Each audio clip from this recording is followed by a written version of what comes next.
তো রবিউল আউয়াল মাসে কিছু না কিছু বৈশিষ্ট্য তো আছেই, যদি নাই থাকে তাহলে কাকতালীয়ভাবে এতগুলো ব্যাপার সব এই মাসে কেনই ঘটে।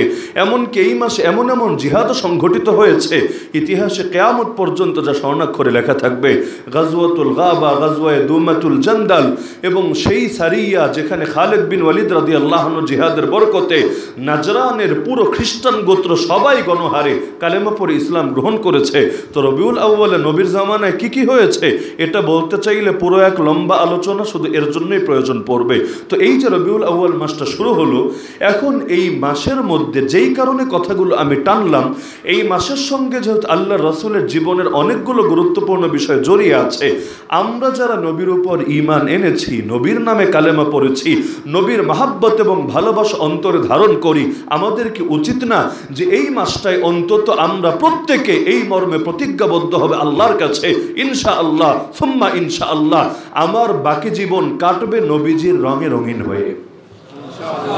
কারণ যে কোনো সময় মানুষের সবসময় সবকিছু মনে পড়ে না, যেহেতু মনে পড়ার একটা উপলক্ষ আছে এবং এ মাসে মুসলিম সমাজ আল্লাহ রসুলকে নিয়ে প্রচুর আলোচনা হয়ে থাকে, তো উপলক্ষটাকে কাজে লাগানো দরকার না? কিভাবে কাজে লাগাবেন? কোরআন মাজিদের সূরা আরাফ আয়াত নম্বর 157 আল্লাহ নিজেই বলেছেন, যারা চারটা গুণ ধারণ করবে তারা সফল বলে বিবেচিত হবে। তারা যে সফল, তারা যে সাকসেসফুল, গ্যারান্টি দিচ্ছেন আল্লাহ নিজে, সনদ দিচ্ছেন আল্লাহ নিজে।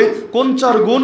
আল্লাহ বলে দিচ্ছেন, ফাল্লাযীনা আমানু বিহি ওয়া আযযারুহু ওয়া নাসারুহু ওয়াত্তাবাউন নূরাল্লাযী উনজিলা মাআহ উলাইকা হুমুল মুফলিহুন। 1 নম্বরে যারা আল্লাহর নবীর উপর ঈমান আনবে। কারণ নবীর উপর যদি ঈমানই না আনে আর নবীর নাম বলতে বলতে বলতে মুখে ফেনা তুলে ফেলে, জিন্দেগিতেও তাকে সফল বলা হবে না, বরং নিঃসন্দেহে সে ব্যর্থ এবং ব্যর্থই হবে। আবু লাহাবকে চেনেন আপনারা? তাকে ভালোবাসেন না ঘৃণা করেন? আবু লাহাবের জন্য দোয়া করেন না বদদোয়া করেন? তাব্বাত ইয়াদা আবি লাহাবি ওয়া তাব, এই সূরাটা যে তেলাওয়াত করেন, যখনই তেলাওয়াত করেন, অর্থ বুঝে করেন বা না বুঝে করেন, তেলাওয়াত করতে দেরি, আবু লাহাবের নামে বদদোয়া হতে দেরি না। কিয়ামত পর্যন্ত এই সিলসিলা জারি করে দিয়েছেন। এমনকি ইসলাম কত সুন্দর, একটাবার চিন্তা করেন, আবু লাহাবের যেই কয়টা সন্তান ছিল, ছেলে এবং মেয়ে মিলে, আল্লাহর অনুগ্রহে তাদের মধ্যে 5 জন কালেমা পড়ে মুসলমান হয়ে গিয়েছিল। তো বাপের নাম আবু লাহাব, তো এই ঘরের থেকে যেই 5টা বাচ্চা মুসলমান হলো, ওরা যখন কোরআন তেলাওয়াত করতো, ওরা কি সূরা লাহাবটা বাদ দিয়ে পড়তো, তাই না? নাকি সূরা লাহাব সহই পড়তো? তো সূরা লাহাব যখন পড়তো, তা আমাদের বিবেচনায় আবু লাহাব কে রে ভাই? আবু লাহাবরে দেখি নাই, চিনি না, সে আমাদের নেতাও না, নেত্রীও না, আমাদের কোনো কিছুই না, তার সাথে আমাদের চেতনাগত কোনো সম্পর্কও না। কিন্তু পুত্র যখন পড়ছে, তাও ঠিক বাবার নামে, তখন তাদের দিলে কেমন লাগছে। কিন্তু ইসলাম এটাই শিখিয়েছে যে হকের জন্য মুসলমান সবই ছাড়তে পারে, কিন্তু কোনো কিছুর জন্য হক ছাড়তে পারে না। এজন্য বদরের যুদ্ধের অনেক পরে আবু বকর রাদিয়াল্লাহু আনহুর এক পুত্র মুসলমান হয়েছিল। ঘটনা প্রসঙ্গে সে বলছে যে, হে আমার আব্বা, আপনাকে বদরের ময়দানে আমার তরবারির নাগালের ভেতর পেয়ে গিয়েছিলাম, চাইলেই আপনাকে আমি হত্যা করে ফেলতে পারতাম, কিন্তু আপনি আমার জন্মদাতা বলে আমি স্বজনপ্রীতি করেছি, আপনাকে মারি নাই, আপনাকে আহতও করি নাই।